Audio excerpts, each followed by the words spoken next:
Hello friends, this is Sweta and welcome to my channel Study by Sweta ma'am. I hope you all will fit and fine and your studies are going well.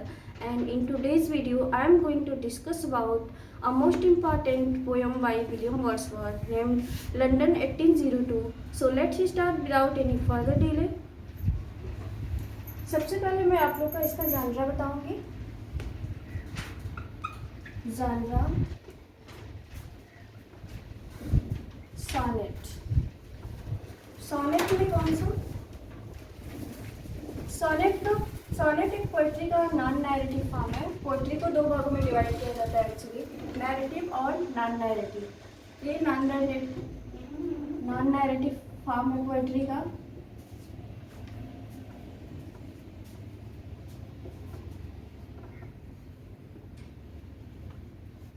Sonnet. और sonnet में कौन सा sonnet है? Italian और पेट्रार्कल.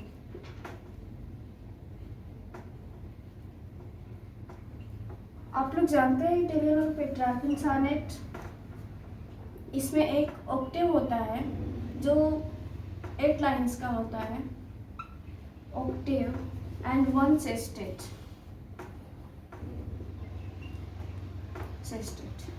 Octave में 8 lines होते हैं और सेस्टेट में 6 लाइन्स होते हैं. सब मिला के 14 lines.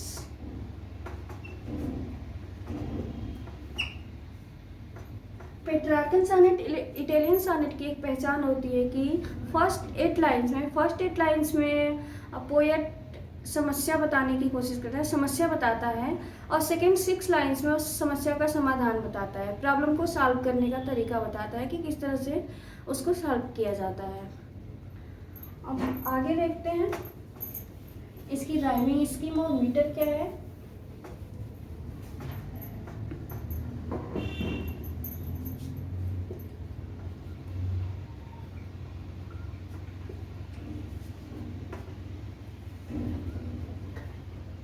Rhyming scale A B B A B B A C D D E C E. 8 lines का है. A B B A C D D E C E. ये 8 लाइन्स का है, 8 लाइन्स का, और ये 6 लाइन्स का है. Octave and sestet. मीटर है इसका आयन पेट्रामीटर.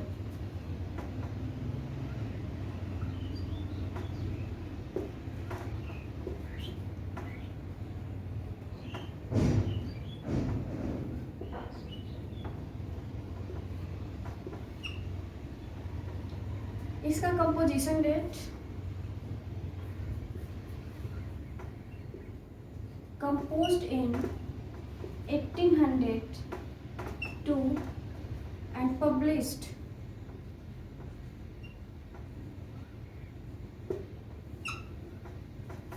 (1807). Poems in 2 volumes.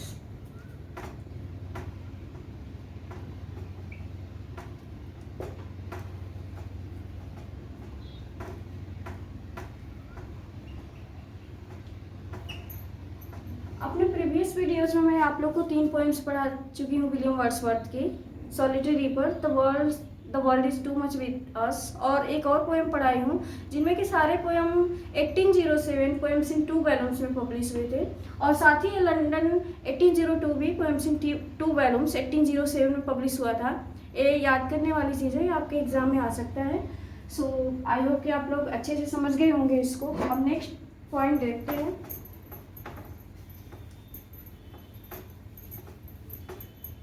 इसका थीम देखते हैं. थीम क्या है?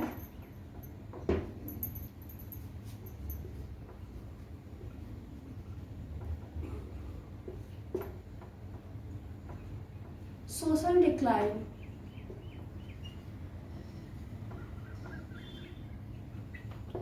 सोशल डिक्लाइन इसका थीम है जिसमें कि सामाजिक क्षति हो रही है और इसमें उन्होंने एक 17वीं सेंचुरी के पोएट जॉन मिल्टन को होमेज प्रदान किया है।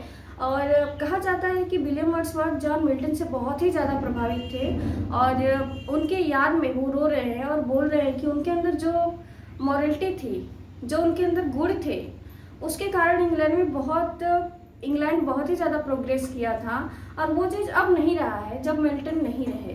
तो वो मिल्टन को याद कर रहे हैं और वापस बुला रहे हैं कि आप पुनः वापस इंग्लैंड में आ जाइए ताकि फिर से वो प्रोग्रेस कर सके। तो इसको में यही बताया गया है, in this poem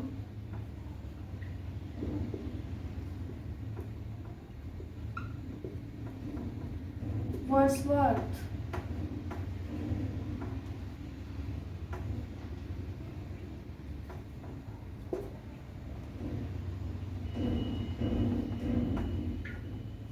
remembers 17th century poet John Milton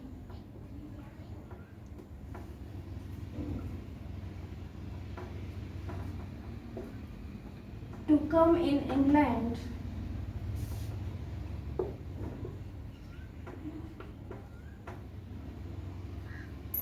and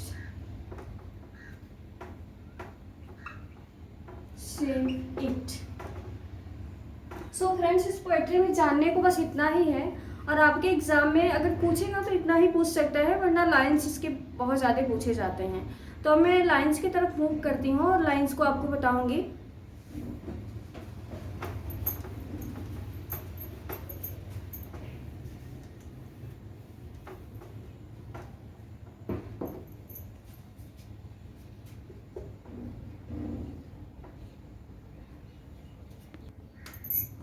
So let's go for the lines.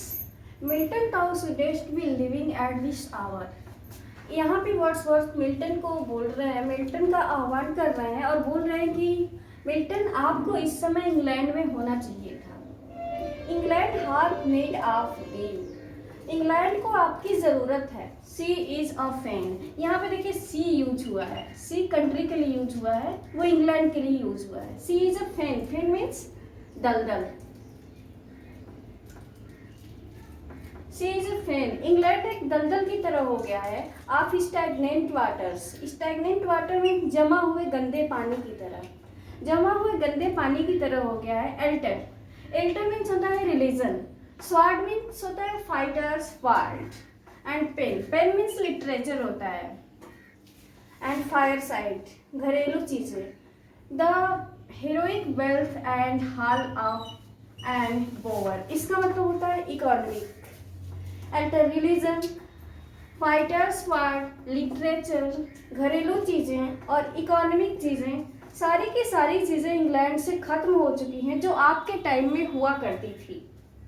Have forfeited dear ancient England tower. Ancient England में मतलब आपके टाइम में इंग्लैंड के पास जो जो चीज़ें थीं अब वो नहीं रही, क्योंकि उस टाइम इंग्लैंड में आपका प्रभाव था और आपके जाने के बाद इंग्लैंड में वो चीज़ें नहीं रही जो चीज़ें हुआ करती थी पहले। England tower of inward happiness. लोगों की आंतरिक खुशियाँ खत्म हो गई हैं। लोगों की आंतरिक खुशियाँ खत्म हो गई हैं। We are selfish man. और हम लोग एक स्वार्थी आदमी बन गए हैं। We are selfish man. हम लोग स्वार्थी बन गए हैं। वो और रेज अप। मिल्टन को बोल रहे हैं कि आप फिर से जगिए, उठ जाइए। Return to us again. और पुनः इंग्लैंड में वापस आ जाइए। And give us manners, virtue, freedom and power.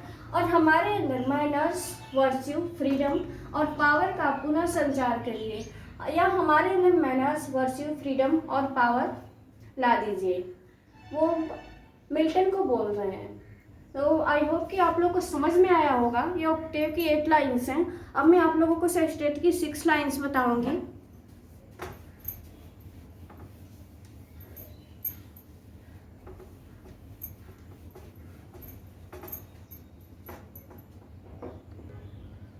Now let's move on the next 6 lines. Thy soul was like a star and dwelt apart. Thou hadst a voice whose sound was like the sea. ये lines बहुत ही important हैं और कई बार exam में पूछे गए हैं। Thy soul was like a star and dwelt apart. आपका जो दिल था, आपका हृदय जो था, आपका जो आत्मा था, वो एक स्टार की तरह था, वो एक तारा की तरह था। And dwelt apart, वो दूसरों से अलग था। Thou hadst a voice whose sound was like the sea. और आपकी जो वॉइस थी, आपके पास जो वॉइस थी, जो आवाज़ थी, वो एक गहरे समुद्र की तरह स्थिर थी, सीरियस थी। Pure as the wet heavens, majestic and free. आप एक नेक्ड यानी नंगे स्वर्ग की तरफ प्योर थे, मैजेस्टिक थे एंड फ्री थे। So didst thou travel of life's common way. इतने सारे गुणों के बावजूद, इतने सारे गुण होने के बावजूद भी आपने अपनी लाइफ को एक कॉमन तरीके से जिया, इन चीयरफुल गॉडलीनेस।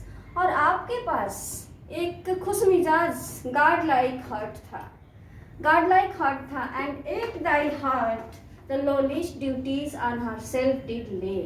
इसके बावजूद भी आपने छोटे से छोटे काम करने में कभी भी घमंड नहीं दिखाया। आप एक कॉमन मैन की तरह हर चीज़ करने के लिए रेडी थे। सो इंग्लैंड में आपकी ज़रूरत है और आप फिर से आ जाइए। वो मिल्टन को बुला रहे हैं वर्ड्सवर्थ। सो इसी के साथ अपने वीडियो का एंड करती हूँ। आई होप कि आप लोगों को मेरा वीडियो पसंद आया होगा। If you really like my video, please do like, share and subscribe and comment below in the comment box. So thank you. Thanks a lot.